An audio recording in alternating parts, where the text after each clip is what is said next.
We go as Zeke goes.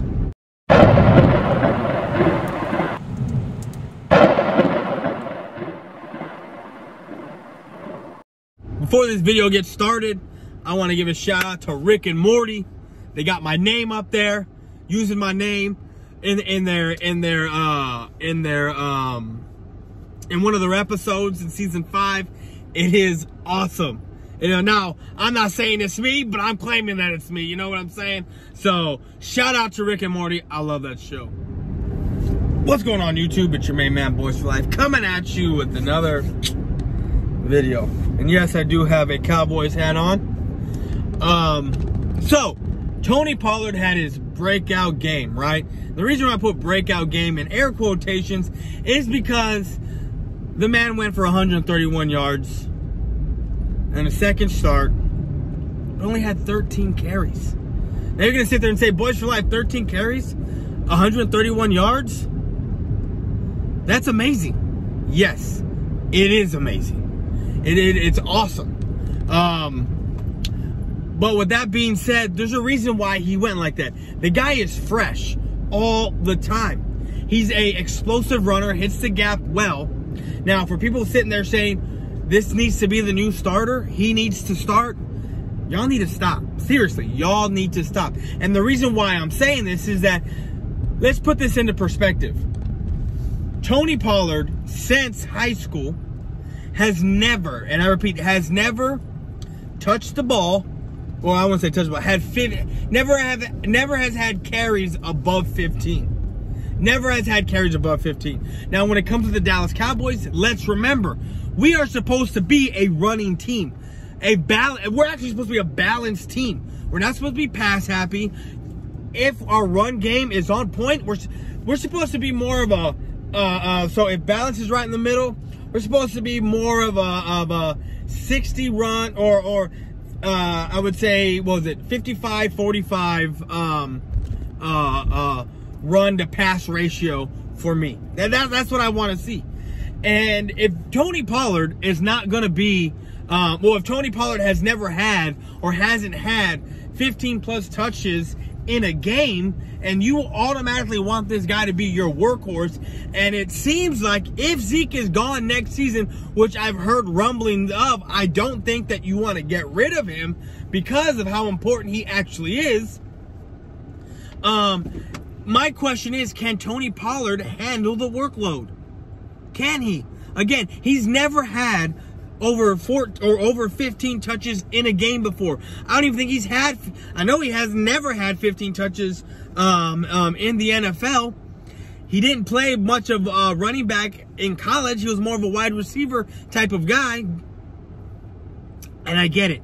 Tony Pollard has 100 more yards, you know, give or take, or give, like it's well above 100 yards more than Zeke right now. And he's averaging about 6.2 yards a carry, while Zeke is averaging 4.1 or 4.2, somewhere around that. I think it's actually Tony actually getting 6.2.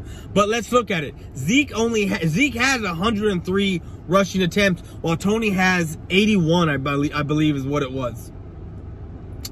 Tony Pollard is able to have these big games, these big gashes, because we're running. Let's face it, when it's 3rd and 8. 3rd and 7, when you're expecting pass, guess what? We are running the football. Go back and look on those, you know, long downs that we don't think we're going to get. We're going to be moving the football, that we're just trying to run just to gain space so we can get the ball further down when we punt it, you know, because anger can punt the ball a mile away, you know. So, and Tony ends up breaking those big plays because the defense is expecting pass and we're going run. That's what's going on here. Listen, Tony Pollard, to me, is in a great position right now.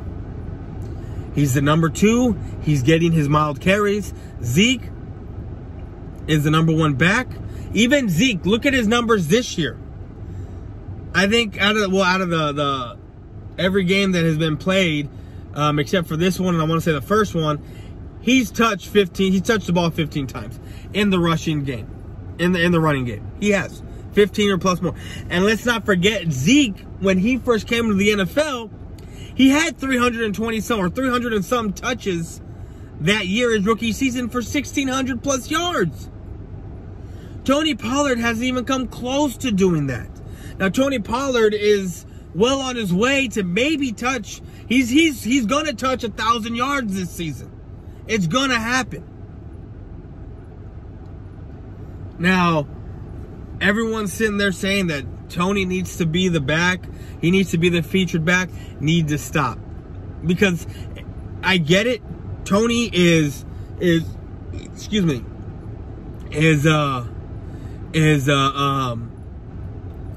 having 6.2 yards per carry, but at the same time, Tony cannot pass block.